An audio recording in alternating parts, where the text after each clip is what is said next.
great spring break, but now we're back. We're going to finish out these last few weeks of class, hopefully finish strong, and then look forward to a good summer break.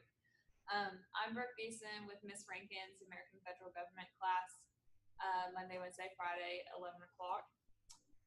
Since last week was spring break, I'm going to be going over what we did the week before last, which was chapter 9.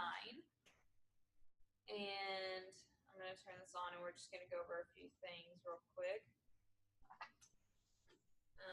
That we have interest group, any organization that actively seeks to influence public policy.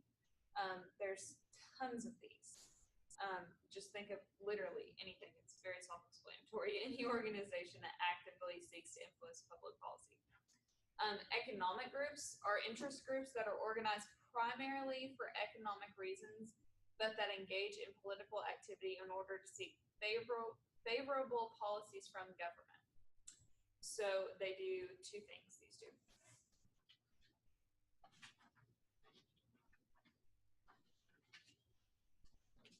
Okay, we're going to talk a little bit about, we talked about the free rider problem, the situation in which the benefits offered by a group to its members are also available to non-members. This incentive to join the group and to promote its cause is reduced because non-members, free riders, receive the benefits without having to pay any of the group's costs. So basically, like if you're joining a group for like a low fee of $12 and you're receiving all of the benefits, but you're not really actively participating in like the things that you're supposed to be. Okay, lobbying is the process by which interest group members or lobbyists attempt to influence public policy through contacts with public officials. We talked about, I don't remember his name, but it was the guy that he bought out. We watched the video. He bought out the senators, or I think it was the senators. And so we talked about that in class, watched a video that's on Blackboard, I'm sure. There's inside lobbying and outside lobbying.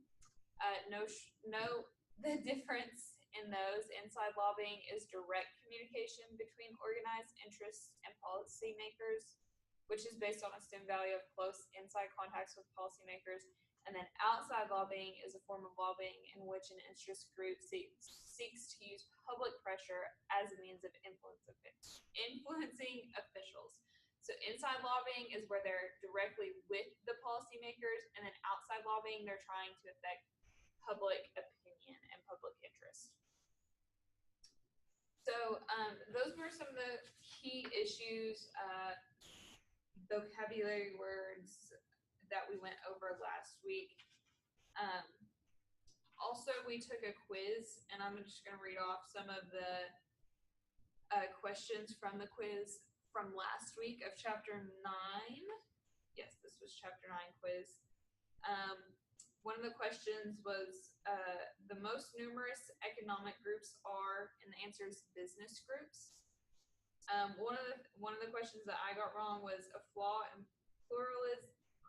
pluralism theory is the fact that interest group system is unrepresentative because some interests are far better organized and more powerful than others. Another one that was on there, why have issue networks become more prevalent? It's because the increasing complexity of policy problems. And then one of the last ones was under federal law, PACs can contribute up to $5,000 per candidate for federal income in a primary election, which we went over that in class. So that's one of the things that we've been talking about. I just took a picture of the questions as soon as I got off my quiz, and just took pictures of them so I can just look over them whenever I want to, because as soon as you exit it off, it won't let you go back and look at the questions again.